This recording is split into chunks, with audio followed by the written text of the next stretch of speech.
একদিন হযরতে ওমর মদিনার কোন একটি রাস্তা দিয়ে হেঁটে চলছিলেন।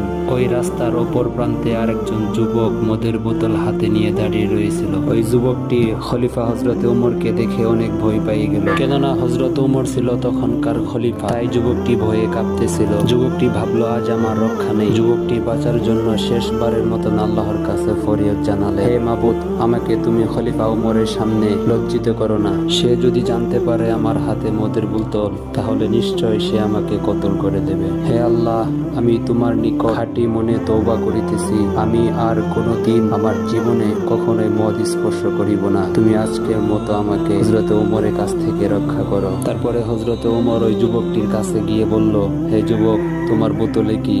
যুবকটি ভয়ে ভয়ে বলে দিল, হুজুর, আমার বোতলে দুধ রয়েছে, আমি এটা পান করার জন্য নিয়ে যাচ্ছি। হযরতে ওমরের সামনে ওই বোতলটি পেশ করলেন। তারপর হযরতে ওমর দেখলেন সত্যি বোতলের মধ্যে